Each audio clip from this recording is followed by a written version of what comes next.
అసమర్థ పాలన కష్టాలు ఏపీని వెంటాడుతూనే ఉన్నాయి. మంజూరీ నిధులు పక్కదారి పెట్టాయి. ఖర్చులకు లెక్కలు ఎక్కడా అని కేంద్రం పదే పదే క్వశ్చన్ చేస్తోంది. బాబోయి డబ్బులు ఇవ్వండి అంటూ నాటి సప్లైదారులు గొల్లుమంటున్నారు. ఇది కరోనా సమయంలో జరిగిన ఆ లెక్కల భాగోతం. ఇంతకీ జగన్ హయాంలో ఏం జరిగింది? నిధుల మళ్లింపులతో ఎవరు అవస్థలు పడుతున్నారు? ఇందులో అధికారుల ప్రమేయం ఎంత? జవాబుదారీతనం ఎవరిపై ఉంటుంది? పక్కదారి పట్టిన నిధులు సక్రమార్గంలో పెట్టాలంటే ఎలా? అసలుకే దిక్కులేదు, ఇక వడ్డీలు కూడా కట్టాలంటే జరిగే పనేనా? నాటి అడ్డగోలు పాలనకు దారితీసిన ఆ అంశాలేంటో చూద్దాం.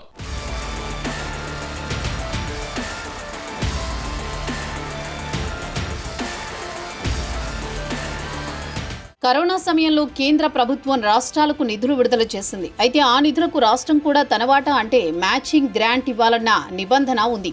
ఈ నేపథ్యంలో 2022-2023లో కేంద్రం 208 కోట్ల నిధుల రూపంలో విడుదల చేసింది. ఆంధ్రప్రదేశ్ ప్రభుత్వం కూడా 139 కోట్లు మ్యాచింగ్ గ్రాంట్గా ఇవ్వాల్సి ఉంది.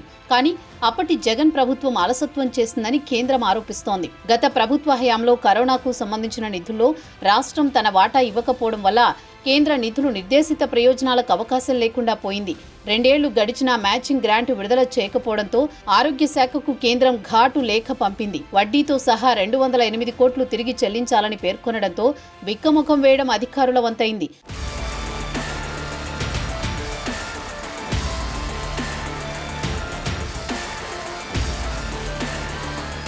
మరోవైపు జగన్ పాలనలో కరోనా సమయంలో కోవిడ్ను కంట్రోల్ చేద్దామన్న ఆలోచన చేయలేదు.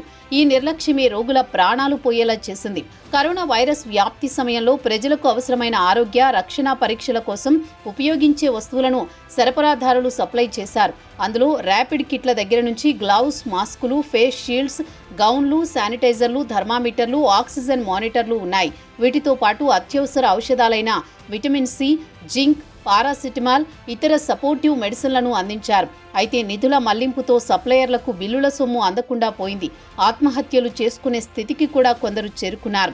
నేటి కూటమి ప్రభుత్వం ఈ వ్యవహారానికి సమాధానం చెప్పాల్సిన పరిస్థితి ఏర్పడింది. కేంద్రం ఏ కార్యక్రమానికి నిధులు ఇచ్చినా 60% ఇస్తుంది. మిగిలిన 40% నిధులను రాష్ట్ర ప్రభుత్వ వాటా కింద కేటాయించి నిర్దేశిత కార్యక్రమాల కోసం ఖర్చు చేయాలి. ఈ క్రమంలోనే కోవిడ్ నిధులు రావడం, వాటిని పక్కదారి పట్టించడంతో ఇప్పుడు వడ్డీతో సహా కేంద్రానికి చెల్లించాల్సిన పరిస్థితి ఏర్పడింది.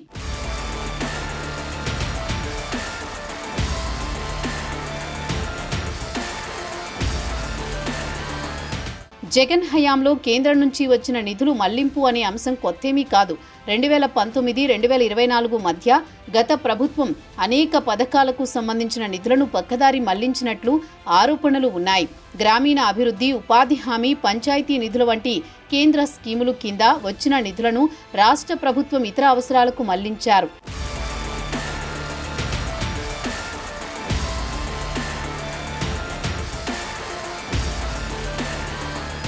ఏపీ జీవనాడిగా భావిస్తోన్న పోలవరం ప్రాజెక్టు కోసం కేంద్రం అడ్వాన్స్గా ఇచ్చిన 2,348 కోట్లు, తర్వాతి విడతలో 2,504.81 కోట్లు కూడా ఇతర అవసరాలకు మళ్లించారనేది నేటి ప్రభుత్వం గుర్తించింది.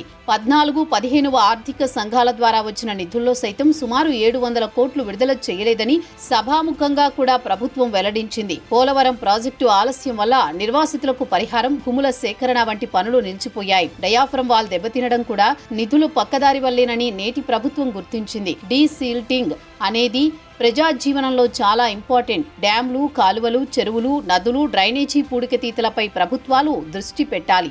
కానీ గత ప్రభుత్వం 5 ఏళ్ల కాలంలో ఎక్కడా డీసిల్టింగ్ కార్యక్రమం చేయలేదు. చుక్క వాననీరు పడినా అన్ని ప్రాంతాలు మునిగాయి. గుర్రపు డెక్కను తొలగింపు చేసేందుకు కూడా ప్రభుత్వం వద్ద నిధులు లేకుండా ఉండడమే అందుకు కారణం.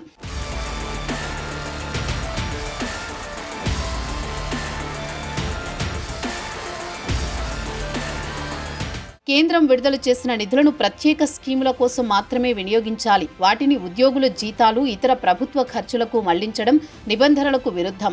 నిధులను దారి మళ్లించడంతో గ్రామాల్లో పారిశుద్ధ్యం, తాగునీరు, వీధి దీపాలు వంటి మౌలిక వసతులపై తీవ్ర ప్రభావం పడింది. పారిశుద్ధ్య కార్మికులు, సర్పంచులు నిధుల కొరత వల్ల విధులకు దూరమయ్యారు.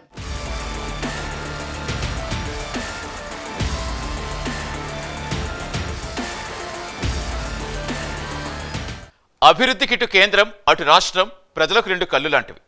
ఏ కంటికి నొప్పి కలిగినా నష్టం పబ్లిక్కే జరుగుతుంది. ఇదంతా తెలిసిన గత ప్రభుత్వం హామీల కోసం అత్యవసర నిధులు సైతం పక్కదారి పట్టించడం శోచనీయం. ములిగే నక్కపై తాటికాయ పడ్డ చందంగా నేటి కూటమి సర్కారుకు ఇబ్బందులు ఎదురవుతున్నాయి. డెవలప్మెంట్ కోసం తంటా పడుతున్న చంద్రబాబు సర్కార్ కోవిడ్ నిధులు ఎలా సెట్ చేస్తుందో వేచి చూడాలి.